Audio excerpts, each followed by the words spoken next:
जैसा कि मैंने अपने शॉर्ट वीडियो में आपको बताया हुआ है कि आपको सारे टॉपिक सारे सब्जेक्ट के आंसर विथ प्रूफ मैं आपको यहाँ पर प्रोवाइड कराऊंगा। सेम वही काम मैं आप यहाँ पर कर रहा हूँ। और यहाँ पर आपको मैं हिस्ट्री के जितने भी क्वेश्चंस आए हुए हैं, टोटल मैंने 16 काउंट किए हुए हैं। उसमें से एक क्वेश्चन हिस्ट्री और पॉलिटी का कॉमन क्वेश्चन होता है। तो सारे के सोर्स मुझे उपलब्ध हो चुके हैं, मैं आपको बताता चलूँगा। और जहाँ के सोर्स की पिक खींच सकता था वहाँ पर मैंने खींचा हुआ है। जहाँ पर डिस्कशन लंबा था एक सवाल में, उसकी पिक मैंने अपलोड नहीं करी हुई है और बाकी सबकी पिक अपलोड है। यहाँ पर आप आराम से देख सकते हैं और मिला सकते हैं।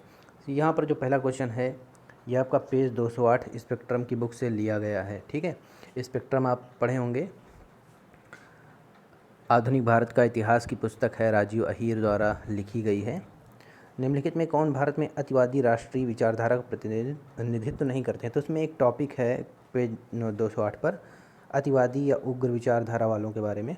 तो यहाँ पर देखेंगे अब अगर आप, तो यहाँ क्या क्या नाम दिए गए हैं। सबसे पहले ऑप्शन देख लेते हैं।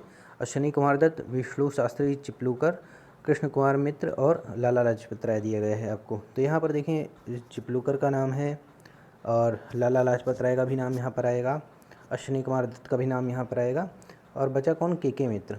तो आपके जो है के मित्र आपके यहाँ पर करेक्ट आंसर हो जाएंगे कि ये शामिल नहीं थे। आगे बढ़ते हैं, क्वेश्चन नंबर 32। ये भी आपका स्पेक्ट्रम से आया हुआ है और स्पेक्ट्रम में पेज नंबर 513 मैंने यहाँ पर अंकित किया हुआ है। तो आप जब इसे पढ़ेंगे तो आपको यहाँ पर मिल जाएगा कि सरकार द्वारा इस व्यवस्था को लागू करने का उद्देश्य बिचौलियों जमींदारों के वर्ग को समाप्त करना था।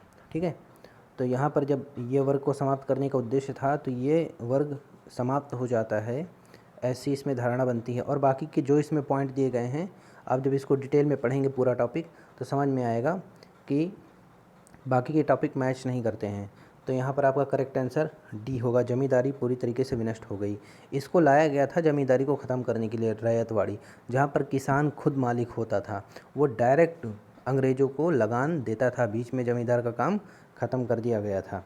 तो यहीं पर जमींदारी प्रथा नष्ट कर दी गई थी। तो एकदम करेक्ट आंसर डी है विद प्रूफ। आप मिला सकते हैं यहाँ पर question number page number 513 spectrum की बुक में जा कर के आप इसको पढ़ भी सकते हैं और वेरीफाई कर सकते हैं। वर्ष 1911 में निम्नलिखित में किसने बम्बई में सोशल सर्विस लीग की स्थापना करी? स्पेक्ट्रम में आप जाएंगे, स्पेक्ट्रम की बुक में, तो आपको मिलेगा यहाँ पर, ये देखिए 1911 में social service league, Narayan Malhar Joshi पूरा नाम दिया गया है और यहाँ पर आपको दिया गया है शॉर्टकट में NM जोशी। तो यहाँ पर करेक्ट आंसर आपका क्या है, NM जोशी। तो 33 का क्या सही हो जाएगा आपका, C, NM Joshi. Question number 34 है। क्वेश्चन नंबर 34, ये जो आपका क्वेश्चन है, जब संविधान सभा बनाने की बात हुई थी, चैलेंज दिया गया था, मोतीलाल नेहरू जी के द्वारा अंग्रेज़ों का चैलेंज स्वीकार किया गया था कि हाँ हम संविधान अपना खुद का बना सकते हैं।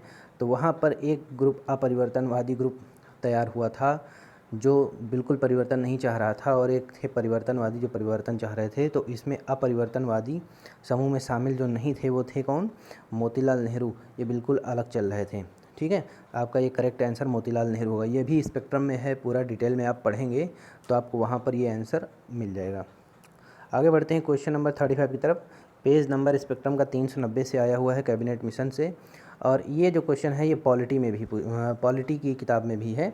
तो पॉलिटी में भी आपको ये मिल जाएगा कि 3 लोग थे कैबिनेट मिशन में, पैंथिक लॉरेंस, स्टेफर्ड क्रिप्स और एबी अलेक्जेंडर। तो लॉर्ड वेवल यहाँ पर नहीं थे। तो करेक्ट आंसर आपका डी होगा, लॉर्ड वेवल। 54वां क्वेश्चन पूछा गया था, 1931 के दौरान बिहार के गया जिले में प्रभावशाली किसान सभा के आंदोलन के नेतृत्व में किसके नेतृत्व में विकसित हुआ? स्पेक्ट्रम की हिस्ट्री की बुक है, 525 नंबर पेज है। तो वहाँ पर बिहार के बारे में दिया गया है, सहजानंद सरस्वती, कार्यानंद शर्मा, अभिनंदन शर्मा, राहुल शासन प्रत्यायन, पंचानंद शर्मा, अंजामन कार्थजी इत्यादि नेताओं ने किसान आंदोलन का योग्य नेतृत्व प्रदान किया था। वहाँ पर इतनी सी बात दी गई है। ठीक है, अब यहाँ पर पूछा गया है बिहार के गया जिले एकदम बताते हुए। तो इसको मैंने जब रिसर्च किया तो पाया कि 1931 के दौरान जो बिहार में आंदोलन हुआ था वो गया ज़िले में हुआ था, और उसका जो आंदोलन का नेतृत्व किया था वो सहजानंद स्वामी ने ही किया था। ठीक है, यहाँ पर ये 4 ऑप्शन दिए गए हैं, लेकिन इसका मुझे एग्जैक्ट जो कहते हैं ना कि जैसे मैंने यहाँ पर आपको पिक लगा के दे दी हुई, तो उस तरह का उत्तर नहीं मिला है। स्टडी करने पे पता चला कि सहजानंद शर्मा ही आगे सहजानंद स्वामी ही जो है आगे नेतृत्व करता रहे, उनके नेतृत्व में किसान सभा का भी जो है गठन किया गया था। तो इस क्वेश्चन में मुझे थोड़ा सा डाउट रहेगा, बाकी 1% का डाउट रहेगा और बाकी 99% में करेक्ट हूँ कि यहाँ पर सहजानंद ही सही होगा। बाकी किसी भी प्रश्नों में इस तरह की दिक्कतें नहीं हैं। जैसे पीरपुर रिपोर्ट किसने प्रस्तुत की थी, तो यहाँ पर करेक्ट आंसर होगा मुस्लिम लीग, ऑप्शन ए करेक्ट होगा, जिसके लिए मैंने यहाँ पर सोर्स लगाया हुआ है कि 1938 में मुस्लिम लीग ने अत्याचारों की जांच के लिए पीरपुर के राजा मोहम्मद मेहंदी की अध्यक्षता में जांच समिति की नियुक्त की थी, तो इसे ही पीरपुर रिपोर्ट कहा गया। क्वेश्चन नंबर 51 में कहा गया है 1915 में दक्षिण अफ्रीका से लौटने के बाद गांधी सबसे पहले कहाँ व्यापक जन समुदाय के बीच उपस्थित हुए, तो आपका एकदम करेक्ट आंसर है बनारस हिंदू विश्वविद्यालय। आप बिल्कुल कन्फ्यूज़न में ना रहिएगा कि चंपारण आंदोलन वगैरह में चले गए, यहाँ पर पूछा गया व्यापक जन समुदाय के बीच उपस्थित होना। और ये क्वेश्चन आपका आया हुआ है NCERT 12th की NCERT थीम 3, 12th में 3 बुक हैं, थीम 1, थीम 2, थीम 3। तो जो थीम 3 है उसमें जो सेकंड लास्ट चैप्टर है जिसमें गांधी जी के बारे में बातें की गई है, वहाँ से ये लिया गया है। और उसकी स्क्रीनशॉट मैंने यहाँ पर टिक करी हुई है कि पहली महत्वपूर्ण सार्वजनिक उपस्थिति फरवरी 16 में बनारस हिंदू विश्वविद्यालय के उद्घाटन समारोह में हुई थी। ये जब यहाँ पर आए थे तो इनको कुछ भारत के बारे में ज़्यादा जानकारी नहीं थी। आगे बढ़ते हैं। गांधी आज महात्मा के लेखक कौन है, तो ये आपके शाहिद अमीन करेक्ट आंसर होगा। यहाँ पर गूगल से मैंने सर्च किया है शाहिद अमीन। आगे आते हैं, ये बहुत सा कॉमन सा क्वेश्चन है कि स्वतंत्रता के समय निम्नलिखित में कौन भारतीय राष्ट्रीय कांग्रेस के अध्यक्ष थे, तो JV कृपलानी थे। इसको आप कहीं से भी पा सकते हैं, जो है लूसेंट की बुक से भी पा सकते हैं, आप स्पेक्ट्रम की बुक से भी पा सकते हैं। भारतीय राष्ट्रीय कांग्रेस का जहाँ पर भी टॉपिक दिया होगा, तो जो अंतिम बैठक हुई थी भारतीय राष्ट्रीय कांग्रेस की, वहाँ पर JV कृपलानी अध्यक्ष थे। अब ये आपका जो क्वेश्चन पूछा गया है NCERT class 12 theme 3 page number 143 से पूछा गया है, निर्गुण भक्ति का संबंध। वैसे तो ये कॉमन सेंस से हो जाएगा, इतना तो आप लोगों ने पढ़ा ही है कि निराकार स्वरूप होता है, लेकिन अगर एग्जैक्ट देखना हो तो ये यहाँ देखिए मैंने सोर्स लगाया हुआ है, चिपका दिया हुआ है। निर्गुण भक्ति परंपरा में अमूर्त निराकार ईश्वर की उपासना करी जाती है, करी जाती थी, अभी भी करी जाती है। आईने एक बारी, ये क्वेश्चन पूछा गया है NCERT क्लास 12 थीम 2 बुक से, चैप्टर 9 है आईने अकबरी में मुगल शासन की सरहदों के भीतर किसे बढ़ावा देने का प्रयास किया गया, तो यहाँ से आप पढ़ें केंद्र से परे प्रांतीय प्रशासन, एक टॉपिक ही है पूरा। तो यहाँ पर आपका करेक्ट आंसर क्या होगा, प्रांतीय इकाइयों की केंद्रीय शासन से समाप्ति, ये आएगा, ऑप्शन बी एकदम करेक्ट होगा। NCERT थीम 3 से, क्लास 12 की NCERT थीम 3 से क्वेश्चन है, आपको ये क्वेश्चन स्पेक्ट्रम में भी मिल जाएगा और बाकी छोटी मोटी किताबों में भी मिल जाएगा कि साबरमती आश्रम से ही भाई दांडी नमक यात्रा की शुरुआत करी गई थी। आगे बढ़ते हैं। क्वेश्चन नंबर 94 में कहा गया है कांग्रेस पार्टी में समाजवादी गुट के सदस्य नहीं थे। क्लास 12 थीम 3 पेज नंबर 367 से पूछा गया है।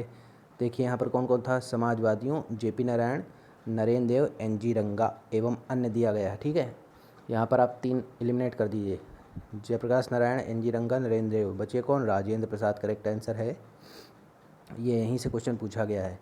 एक्चुअली मैंने अभी CAPF का एग्ज़ाम दे रखा हुआ है, पिछले 2 सालों से मैंने NCERTs की डीप स्टडी करी हुई है, मैं इसको आगे टीचिंग के बारे में भी सोच रहा हूँ, तो इस वजह से मैंने क्वेश्चंस के एकदम एग्जैक्ट लोकेशन सर्च करने में मुझे महारत हासिल है, और हिस्ट्री में खासकर, तो इसलिए मैं यहाँ तक पहुँच पाया हूँ। कुछ लोग चाह रहे थे कि इमीडिएट मैं आंसर की बनाऊँ, तो मैं इसके सपोर्ट में नहीं था, मैं सपोर्ट में था कि इनके सोर्स के साथ मैं आपको आंसर की प्रोवाइड कराऊँ, ताकि आपको पता चल सके कि पढ़ाई कहाँ कहाँ से करी जाती है UPSC की परीक्षा में।